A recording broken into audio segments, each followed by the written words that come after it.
Hey, welcome to another Tuesday Night Beer School with me, Chad, and Christina. Yeah, this is like 5 or 6 reviews in a row. Becoming a pro. Yeah. So actually, if you might remember a few months ago, we did American barley wine. Yep. Well, tonight we're going to the other side of Atlantic and doing the English barley wine. Yay. Overall impression, a strong and richly malty ale with a pleasant fruity or hoppy depth. A wintertime sipper with a full, chewy body and warming alcohol. It's funny. We're in Orlando in the summer, and it's like 100 degrees out. Yeah, we'll pretend it's snowing out. All right, so let's talk about the comments. The richest and strongest of modern English ales, their character can change significantly over time. Both young and old versions should be appreciated for what they are. The malt profile can vary widely. Not all examples will have all possible flavors or aromas. Paler varieties won't have the caramel and richer malt flavors, nor will they typically have the darker dried fruits. Don't expect flavors and aromatics that are impossible from a beer of that color. Typically written as barley space wine in the UK and barley wine, one word, in the US. History, a modern descendant of the strongest Burton ales. Bass No. 1 was first called a barley wine in 1872.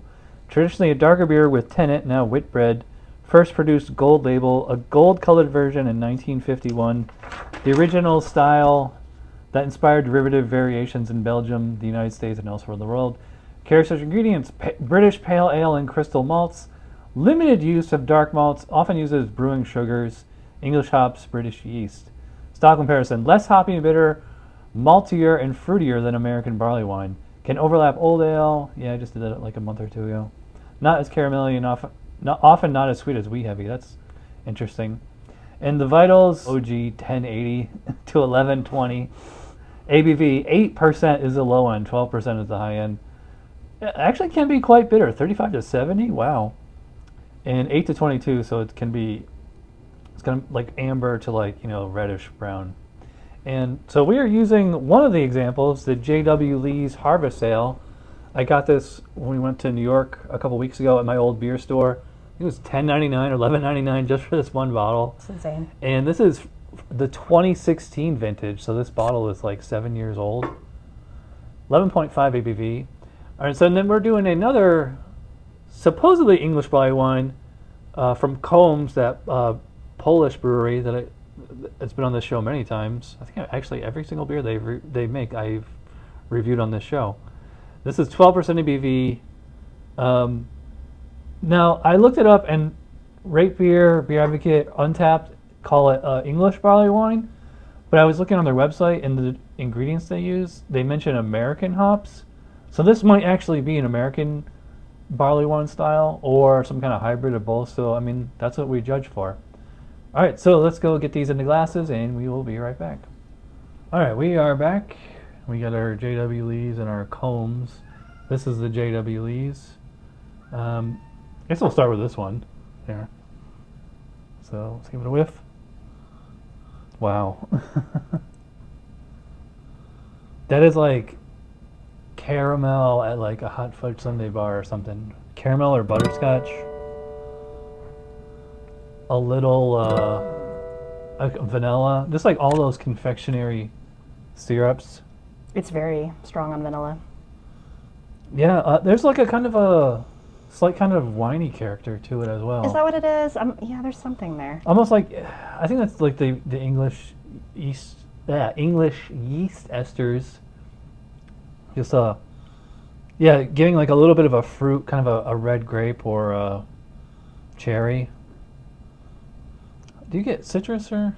I do not. Yeah, No. The English hops are more floral and earthy.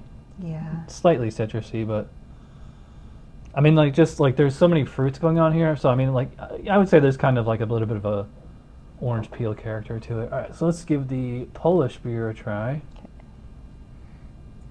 Oh wow, this is much different. This one's, first of all, this is hoppier. You like citrus on this? Yes, I do. Yeah. Little lemony. I get like kind of like an orange peel or grapefruit. Yeah, a little lemon, I think. This doesn't strike me as being super sweet.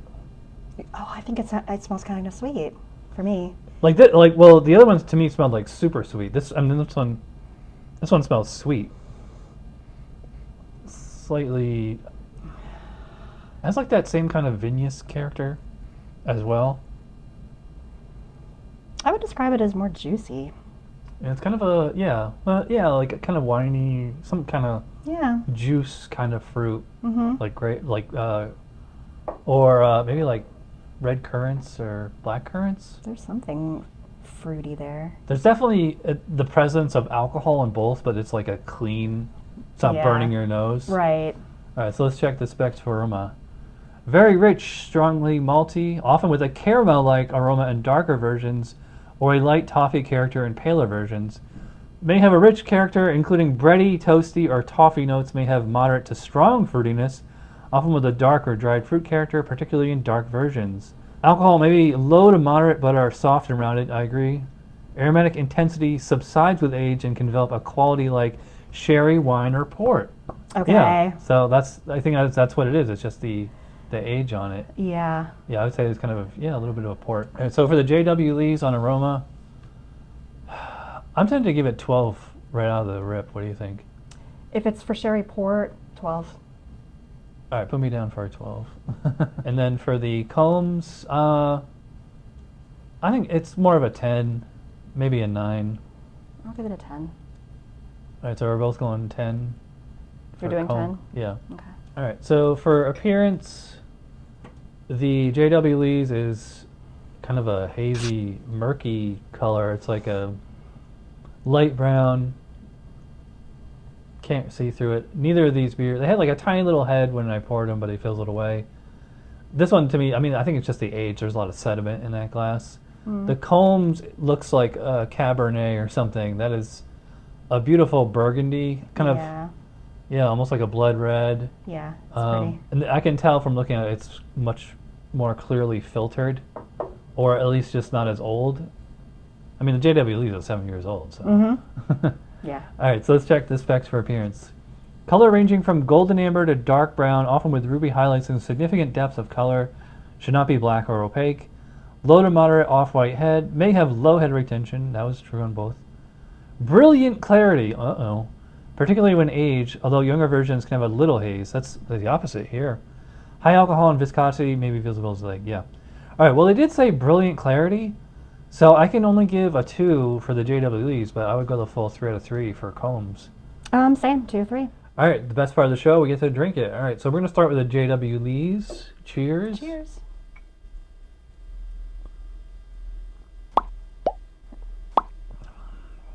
Wow. That is like peanut brittle almost? Or toffee? Toffee. Yeah.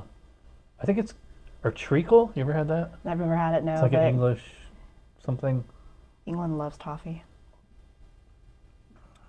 Yeah, this strikes me as very sweet. I mean, basically tastes the way it smells, like a liquid candy bar. Vanilla, toffee, caramel, peanut, like all those syrups. Yeah. Go ahead. You can definitely tell it's got a little more alcohol, though. Like, Yeah. the alcohol content's a little bit higher. Yeah, I definitely get You get it. I will say it's very mellow. I mean, it is a 7-year-old bottle. Slight, I can still feel the warmth. Yes. Almost not quite like to the extent of the Mexican cake, but No. quite warming. But yeah, I would say like that's just super super sweet. I would describe it as rich. Yeah. But yeah, rich but not cloying, like the way the Mexican cake was kind of cloying. Yeah. And a little bit of hops still lingering around, but otherwise, yeah, really tasty. All right, so we are going to move on to the Komes. Hope I'm pronouncing that right. Cheers. Cheers. Or as they say in Poland, I can't pronounce it.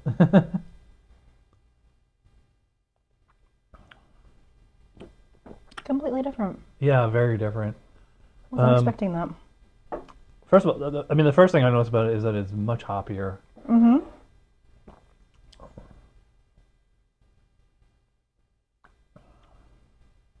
It's funny because this is actually a bigger beer. It's 12% ABV, but it doesn't have nearly the richness of the 𝗕𝗏𝗄𝐿's. It does not at all. It's deceptive. I would call it like kind of like a bready, cherry kind of malt base. It's drier. than the Yes. other one. Yeah, quite. It's much more bitter too. Mm-hmm. I'm trying to like pick up like because I thought that they used American hops in here, and I thought I got a little orange citrus on the nose, but I don't really get it in the flavor. The bitterness here, I guess it's Wow. more like just straight up like resin. Resin. Yeah. Maybe And slightly spicy, but definitely not fruity. yeah, I agree. It's funny because like it had like that sherry kind of aroma, but And just based on the color, I guess I was expecting that. So I would just call this like straight up malty. It's not syrupy. I mean, it does have like a little bit of like cherry or some kind of red fruit in there, yeah. but it's not like a super fruity beer. Oh, All right, so let's they're check very the different. let's check the specs for flavor. Medium to high rich, malty sweetness, often complex and multi-layered, with bread, biscuit, and caramel malt flavors. More toffee-like and paler versions, absolutely. Yeah. And having a medium to high fruitiness, often with dark or dried fruit aspects. When aged, these fruity components come out more. Interesting. And darker versions will have a higher level than the paler ones. The hop aroma, flavor, and bitterness can vary widely. Wow. Light to strong hops with an English character, floral, earthy tea, or marmalade. Okay. Bitterness can be light to fairly strong, fading with time, so the balance can be malty to somewhat bitter. Stronger versions will have a little alcohol character. Yeah, these both do. Yep. And the finish and aftertaste can be moderately dry to moderately sweet, often depending on age. I would say that the 𝗕𝗿𝗍𝗄𝗏's was definitely a sweet aftertaste, and this one's pretty dry. Yes. Yeah. Some oxidative or vinous flavors may be present, and often complex alcohol flavors should be evident. Pale versions typically seem more bitter, better attenuated, and more hop-forward than darker versions. Huh. Wow, it seems like so much of what has been in the specs is like opposite of what, Yeah, you what gotta we're swap getting those here. there. Yeah. I mean, both beers are meeting the specs pretty well. I would say the 𝗕𝗿𝗍𝗄𝗏's is much better, world-class example of the style. Yeah. Scale of 1 to 20. I could go 20. You're into 20. I'll do an 18. Okay. And for the Komes, I think it's more of like a 15, maybe even 14. I was thinking 14. Or put me down for 14. 14. Okay. All right, so let's move on to mouthfeel. Start with 𝗕𝗿𝗍𝗄𝗏's. Now, when people say describe a beer as chewy, that is chewy. That's chewy. Yeah, that is full-bodied, beyond full-bodied. I might go as far as say sticky, low carbonation. It's not completely flat. It's just very low. Mm-hmm. It's comfortable. Some alcohol warmth, but it's not a challenge to drink at all. It's not, no. The Komes is still pretty big. I might say Medium? medium full, maybe full, and like I might describe the other one as very full. Mhm. It's kind of like the difference between full and very full. Yeah. Definitely a little more carbonation. I'd probably call it like medium low CO2. Yeah, there was more carbonation on it. A little bit of alcohol burn. Mm-hmm. All right, so let's see what the specs say for a mouthfeel. Full-bodied and chewy with a velvety, luscious texture, declining with age. So it's like, again, it seems backwards because like this one is super thick, and like they say, the body gets lighter as it ages. So imagine what it was like 7 years ago. then. Yeah. Wow. Yeah, I mean, possibly. A smooth warmth from age alcohol should be present, but shouldn't burn. Yeah, that's true. Yeah. Carbonation would be low to moderate depending on age and conditioning. All right, so I mean, Definitely. both beers meet their criteria. I'd probably go 5 for both, actually. I'll do that as well. Overall impression, well, I mean, I think this is a world-class beer. I remember reviewing this with my friend Henry back in New York, and that was like 10 or 12 years ago, maybe more. Mm-hmm. I've always just had great memories of that beer, and I haven't had it in years, so it's still as good now as I remember. So it's such a great example of style. I mean, basically the style guidelines are written around that beer. Yeah. So yeah, I'm gonna go 10 out of 10. I'll do 10 out of 10 as well. Okay. It's a great, like it says, Christmas beer. Yep. And the Komes, well, it doesn't strike me as an overt American barley wine, because that's why we brought it, to see if it actually is English or American. It seems definitely more on the American side than the English. Yes. So I'd probably put it like 7 overall. Yeah, completely different. I'll give that one a 6. Okay. All right, let's add up our scores and we'll be right back.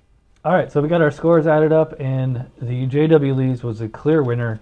I gave it a 49. Chris gave it a 47. I only penalized it for the appearance, but otherwise, absolutely respect for everything. The Komes, 39-38. yeah, so I mean, very, very similar score. And actually, I think if we really sit down and analyze it, I think it'd actually be scoring a little lower. I think it's probably like 35. Mm-hmm. But, yes, I mean, if I was drinking it by itself. But, yeah, I mean, both beer is great. And the J.W. Lee's may be hard to find in America, but the Komes, this was fairly readily available. And it's cheap, too. Only $5.49 for this big 500 ml bottle. So This is one where there was a huge variation between the two. I don't think we've had that before. They're usually a little similar, but yeah. these are quite different. All right, well, thanks to Chris for joining, and we'll see you next Tuesday. Cheers. Cheers.